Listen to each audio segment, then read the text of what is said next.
6 महिन्यांपूर्वी महाराष्ट्रात काय होतं? शिवसेना, शिंदे, युती, अजित पवार, उद्धव ठाकरे, शरद पवार, 16 आमदार अपात्र आणि सत्तेचं राजकारण. पण सप्टेंबर महिन्यात जरांगे पाटील यांचे आंदोलन समोर आले आणि मागील सगळे विषय बाजूला पडले.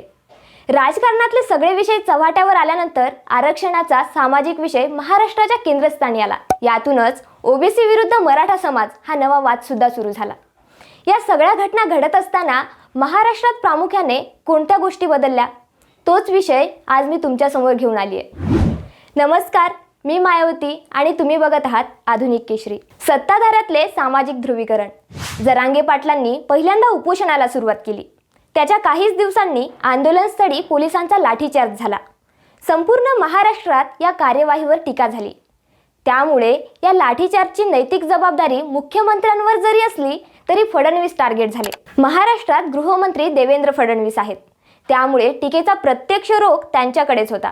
आधी पोलिसांची बाजू ओढणाऱ्या फडणवीसांनी नंतर पत्रकार परिषद घेऊन रितसर माफी मागितली. दुसऱ्या बाजूला जरांगे पाटलांनी फडणवीसांविरोधात जहरी टीका केली.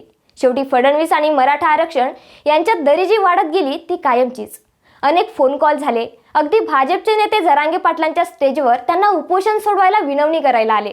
पण फडणवीस मात्र यापासून दूरच राहिले. कोणत्याही परिस्थितीत जरांगे पाटील उपोषण सोडायला तयार नाहीत हे दिसत असताना शेवटी मुख्यमंत्री एकनाथ शिंदे जरांगे पाटलांना भेटायला गेले. 40 दिवसाच्या आश्वासनावर जरांगे पाटलांनी उपोषण मागे घेतलं. पण या सगळ्या काळात फडणवीस कुठे होते? जरांगे पाटलांशी त्यांनी फोनवर बोलल्याच्या किती बातम्या आल्या? ठीक आहे, फडणवीस मराठा आंदोलनाच्या मंचावर दिसले नाहीत, पण दुसरीकडे ओबीसी बांधव आंदोलन करत असलेल्या स्टेजवर फडणवीस जायला विसरले नाहीत. यातून शिंदे मराठा आरक्षणाचे समर्थक तर फडणवीस ओबीसी आरक्षणाचे समर्थक म्हणून इमेज तयार झाली. मराठा आरक्षणावर सुरुवातीला दोन्ही उपमुख्यमंत्री आणि मुख्यमंत्री एकत्र पत्रकार परिषदेत दिसत होते. पण नंतर डेंग्यू झाला म्हणून अजित पवार घरी बसले तर फडणवीस वजा झाले. एकनाथ शिंदे एकट्यानेच मराठा आरक्षणावर पत्रकार परिषद घेऊ लागले. या सगळ्या घटना घडत होत्या त्या सामाजिक ध्रुवीकरणाचे सूचक भविष्य घेऊनच. जरांगे पाटलांची प्रमुख मागणी आहे संपूर्ण मराठा समाजाला कुणबी प्रमाणपत्र देण्याची, म्हणजे संपूर्ण मराठा समाजाला ओबीसीतून आरक्षण मिळण्याची. छगन भुजबळ आणि इतर सत्तेतल्या नेत्यांनी या मागणीला विरोध केला.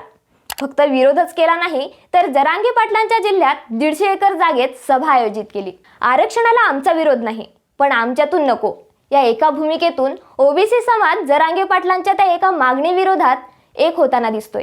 म्हणजे राजकीय ध्रुवीकरण तर झालेच, सामाजिक ध्रुवीकरण सुद्धा होण्यास सुरुवात झाली. यामुळे झालं असं की हिंदू मुस्लिम वाद बाजूला पडून ओबीसी विरुद्ध मराठा असे नवीन सामाजिक ध्रुवीकरण समोर आले. हे ध्रुवीकरण कुठपर्यंत जाऊन थांबणार तो येणारा काळच ठरवेल. दुसरा सर्वात मोठा बदल म्हणजे मराठा समाजाचे राजकीय नैराश्य. जरांगे पाटलांनी उपोषण सुरू केल्यापासून राजकीय नेत्यांना गावबंदी करण्यात आली. गावाच्या वेशीवर गावात आलात तर अपमान करण्यात येईल अशा प्रकारचे फ्लेक्स लावण्यात आले. गावोगाव पुढाऱ्यांना गावचे दरवाजे बंद करण्यात आले. गावात आलेल्या नेत्यांना गावातून हकलण्यात येऊ लागलं. या सगळ्या घटना घडत होत्या मराठा समाजाच्या राजकीय नैराश्यातून. गेली 70 वर्ष मराठा समाजाच्या जीवावर नेत्यांनी सत्ता भोगली, आमदारकी खासदारकी भोगली, पण मराठा समाजाचा आरक्षणाचा मूलभूत प्रश्न त्यांनी सोडवला नाही. आजही तेच घडतंय. मराठा समाजाला आरक्षण मिळावं असं कोणत्याही नेत्याला वाटत नाही, म्हणून अशा नेत्यांवर बहिष्कार टाकतोय अशी भूमिका मराठा समाज घेऊ लागला. ज्येष्ठ नेते शरद पवार यांच्या विरोधातला रोष मराठा समाजाच्या तरुणांमध्ये दिसला. गेल्या 60 वर्षात पवारांनी मराठा आरक्षणासाठी काय केलं अशा प्रकारचे फॉरवर्डेड मेसेज व्हॉट्सअपवर शेअर झाले. भाजप ओबीसीच्या आरक्षणासाठी काम करतोय, हा पक्ष आपले ओबीसी मतदार जपण्यासाठी मराठा समाजावर अन्याय करतोय अशा आशयाचे आरोप मराठा आंदोलकांनी करायला सुरुवात केली. यातून मराठा समाजाचा राजकीय रोष स्पष्ट दिसला. सर्वच्या सर्व राजकीय नेत्यांविरोधात मराठा समाजात विरोधाची भूमिका तयार झाली. तिसरा मोठा बदल घडला तो राजकीय शक्यतांचा. मंडळी, पुढच्या वर्षी महाराष्ट्रात लोकसभा आणि विधानसभा निवडणुका होणार आहेत. शिंदेंनी ठाकरेच्या शिवसेनेत बंड केला. महाविकास आघाडी सरकार पाडलं. पक्षावर आणि चिन्हावर दावा टाकून अधिकृतरित्या आपल्याकडे ओढून घेतलं.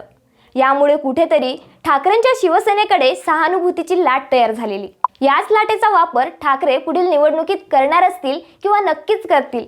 पण जरांगे पाटलांच्या आंदोलनामुळे ठाकरेंच्या सहानुभूतीवर पाणी पडण्याची शक्यता वर्तवली जात आहे. कारण ठाकरेंनी मराठा आरक्षणासाठी आक्रमक किंवा प्रभावी भूमिका घेतल्याचं तेवढं जाणवत नाही.